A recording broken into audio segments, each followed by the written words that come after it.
শহরের তুলনায় গ্রামে বসবাস কিন্তু অত্যাধিক শ্রেয়। তারপরেও কথা হচ্ছে শহরে বসবাসের মধ্যেও কিন্তু একটা প্লাস পয়েন্ট রয়েছে।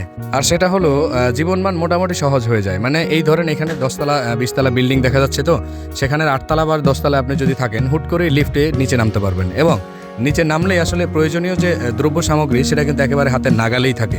আর গ্রাম অঞ্চলে হচ্ছে প্রাকৃতিক পরিবেশ থাকে, তো আর সেখানে হচ্ছে অক্সিজেনের কোনোই কমতি থাকে না। শহরের ভিতরে অক্সিজেনের কমতি দেখা দেয় ব্যাপক মাত্রায়। আর সর্বোপরি আরেকটা কথা হচ্ছে, শহরের মধ্যে যে অল্লিগল্লি থাকে সেগুলোতে কিন্তু একেবারে 24 ঘন্টাই প্রবাহমান বাতাস থাকে। যদিও অক্সিজেন স্বল্পতা, তথাপিও বাতাস পাওয়া যায়। আর মাইনাস পয়েন্ট যেটা রয়েছে সেটা হচ্ছে এখানে কোনো অ্যাক্সিডেন্ট ঘটলে আসলে একেবারেই সেটা থেকে নিস্তার পাওয়াটা টাফ হয়ে যায়। গ্রামীণ জীবনে যদি কোনো দুর্ঘটনা ঘটে সেটা প্রাকৃতিক দুর্ঘটনাই বেশি হয়, আর শহরের জীবনে যেটা হয় সেটা হচ্ছে মানবসৃষ্ট দুর্ঘটনা, যেটা থেকে মানব জীবন ব্যাপক পরিমাণে হুমকির মুখে পড়ে যায়। গ্রামীণ জীবনের প্রাধান্য আমার কাছে সর্বদাই সবার উপরে। তারপরেও আসলে এই যে শহরের জীবন, সেখানে এই যে দেখা যাচ্ছে 8তলা 10তলা বিল্ডিং, সেগুলোর উপরে বসবাস, সেটাও কিন্তু অসম্ভব সুন্দর। বারান্দায় গাছ লাগানো থাকবে, তারপরে হচ্ছে শীতল বাতাস বইবে, আর হচ্ছে কত মানুষের আনাগোনা এখানে। সব মিলিয়ে এটাও কিন্তু অসম্ভব সুন্দর একটা বসবাসের উপযোগী। তবে আমরা ইতিপূর্বে দেখেছি যে এখানে যদি কোনো অ্যাক্সিডেন্ট হয়, ওই মানব সৃষ্ট হোক বা প্রাকৃতিক, সেটা থেকে কিন্তু একেবারে নিস্তার পাওয়া অসম্ভব হয়ে পড়ে। এই যে দেখা যাচ্ছে 10তলা 20তলা বিল্ডিং, সেটার মধ্যে যদি কোনো ক্রমে আগুন লেগে যায় বা অ্যাক্সিডেন্ট হয়, সেটা থেকে উদ্ধার করাও কিন্তু একেবারে টাফ। আর আমাদের গ্রামাঞ্চলে বা গ্রামীণ জীবনের ক্ষেত্রে সেটা কিন্তু তেমন একটা ঘটে না, কারণ এখানে অ্যাক্সিডেন্ট হচ্ছে বা সেটা থেকে পরিত্রাণ পাওয়া মোটামুটি ইজি বটে। শহরের জীবনযাপনের মাইনাস পয়েন্টের মধ্যেও যেগুলো প্লাস পয়েন্ট রয়েছে, তার মধ্যে এই যে একটা চলমান, মানে আমি রিক্সায় চড়তেছি আর চতুর্দিকটা ঘুরে ঘুরে দেখতেছিলাম, অসম্ভব সুন্দর একটা ফিলিংস এটা। শহরের জীবনে বসবাসের মাধ্যমে আমরা যদি এইভাবে রিক্সায় চড়ে আসলে পুরো শহরটা ঘুরি, তাহলে কিন্তু যে ফিলটা পাওয়া যাবে সেটা কিন্তু আদৌ আসলে গ্রামে পাওয়া যায় না। তো সেই সুবাদে এটাও শহরের একটা প্লাস পয়েন্ট। যদিও দিনের বেলা নয়, রাতের বেলা আসলে রিক্সায় ঘুরতে অনেক মজা। তারপরেও দিনের বেলায় যখন আমরা রিক্সায় উঠি, তখন চতুর্দিকটা খুব ইজিলি দেখা যায়, কারণ রিক্সা একেবারে স্লোলি চলে, তো এর জন্য। আর তা সব থেকে যেটা শিক্ষণীয় বিষয় থাকে সেটা হচ্ছে ব্যাপক পরিমাণে জ্যাম, আর সময় যে কত দ্রুত চলে যায় সেটাও একটা বিষয়। আমরা এখন এই মুহূর্তে রিক্সায় করে পাড়ি জমাচ্ছি হচ্ছে পুরান ঢাকার বকশীবাজারের দিকে। আমরা অলরেডি আসলে বুড়িগঙ্গা পাড়ি দিয়েছি নৌকায়, সেখান থেকে এসে রিক্সায় চড়ে আমরা বকশীবাজারের দিকে যাচ্ছি।